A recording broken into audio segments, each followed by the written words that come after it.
Kalau air sungai surut, dia mendengar bisikan halus tentang perubahan alam. Terus kalau air mau meluap, dia bisa merasain getaran bahaya jauh sebelum airnya beneran datang.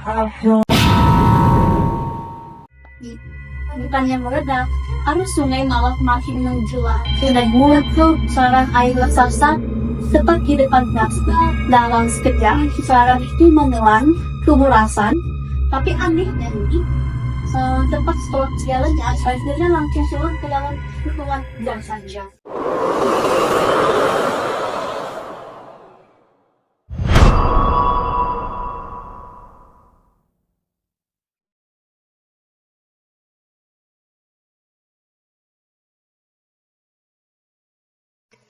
Halo semuanya, selamat datang di podcast kita hari ini.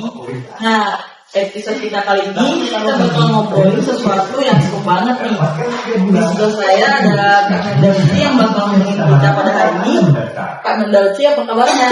Halo Tia, halo teman-teman. Kabar baik. Sebelum kita masuk ke topik utama, aku punya satu pertanyaan buat kamu dan juga buat teman-teman yang dengerin. Wah, seru nih. Baru mulai udah langsung dikasih teka-teki ya. Apa tuh Kak? Kamu pernah dengar nggak ceritanya tentang pria yang mengorbankan nyawanya terjun ke pusaran air demi menyelamatkan Oh, sering banget sih. Tapi jujur ya, biasanya cerita kayak gini cuma dianggap dongeng ngantar tidur gak sih? Kayak tips yang sengaja ditambahin mistis gitu biar dramatis. Nah, benar banget. Itu pandangan umum kita. Tapi gimana kalau aku bilang ada sebuah dokumen berbahasa Dayak kuno yang justru membuktikan sebaliknya? Wait, maksudnya sebaliknya gimana tuh Kak? Jadi, mitos itu sebenarnya adalah sistem peringatan dini bencana yang akurasinya itu gila banget. Bahkan bisa disejajarin sama ilmu modern. Hah, serius Kak? Wah, kalau ini benar tuh bisa meruntuhkan semua asumsi kita sih tentang tradisi lisan zaman dulu. Betul, makanya hari ini kita bakal ngebedah aspek penting yang dipunya cerita legenda Putri Penjaga Rasa. Menarik banget. Dokumen ini sendiri emang sespesial apa sih Kak? Sampai bisa jadi bahan penelusuran kita hari ini? Ini sih tambang emas banget ya. Apalagi buat yang suka irisan antara bahasa sejarah dan sains. Teks aslinya itu ditulis berdampingan persis sama terjemahan bahasa Indonesianya. Jadi minim banget yang namanya bisa interpretasi. Berarti kita benar-benar bisa lihat langsung gimana cara berpikir umur kita zaman dulu dalam menjaga alam ya Kak? Satu buat kamu. Misi kita hari ini bukan cuma bedah cerita aja, tapi membongkar gimana masyarakat masa lalu merancang domain pelestarian lingkungan yang kerennya jauh lebih efektif dari kampanye lingkungan zaman sekarang. Masuk akal sih. Di balik kisah roh sungai pasti ada parameter manajemen bencana alam berarti yang logis buat digali di dalamnya. Nah, mari kita bedah teksnya. Di bagian awal dokumen ini menggambarkan kondisi alam yang masih utuh banget sebelum ada kerusakan. Boleh digambarin gak sih Kak latar tempatnya itu kayak gimana? Jadi ceritanya berlokasi di aliran sungai kecil yang bernama Sungai Rantang. Nah, sungai ini membelah hutan lebat lalu bermuara ke sungai yang jauh lebih besar, yaitu Sungai Kapuas Kalimantan. Nah, buat masyarakat Dayak waktu itu sungai ini bukan cuma pemandangan yang indah saja, tetapi urut nadi peralatan mereka mulai dari transportasi buat ngangkut satu hutan, tetap cari ikan, pokoknya tempat kehidupan banget deh. Oh, berarti ada keterbangan ekosistem yang jauh banget ya. Manusia di fase itu kan belum bisa berpikir secara logika yang eksploitatif berlebihan gitu kan? Tepat. Nah, istilah sedangkan itu bentuknya tokoh utama kita namanya Rasan. Oh, dia ini putri dari ketua adatnya kan Kak?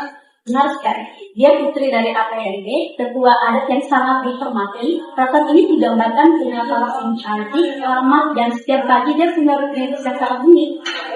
Menarik sih. Ini rutinitasnya tuh kayak gimana sih Kak?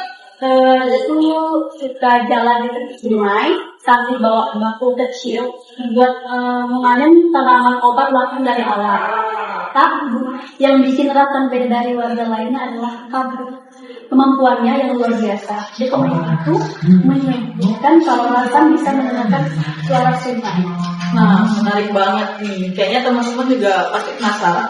Kira-kira mendengar suara sungai ini maksudnya secara harfiahnya atau gimana, Kak? Ya, secara harfiah dalam teksnya, kalau air sungai surut, dia mendengar bisikan halus tentang perubahan alam. Terus kalau air mau meluap, dia bisa merasain getaran bahaya jauh sebelum airnya beneran datang. Wah, bisa dengarkan teman-teman, menarik banget nih ceritanya. Kemampuan kayak gini biasanya dalam struktur masyarakat desa tuh dianggap sebagai karunia dari penjaga sungai ya. Benar banget. Tapi pas aku baca bagian ini, aku mikir kalau pakai kacamata sains modern, fenomena rasan ini sebenarnya apa sih? Nah, bingung gitu ya. Kira-kira ada nggak sih penjelasan logisnya? Menurut analisis aku, sosok rasan ini punya sensor ekologi yang dulu, semacam seismograf biologis.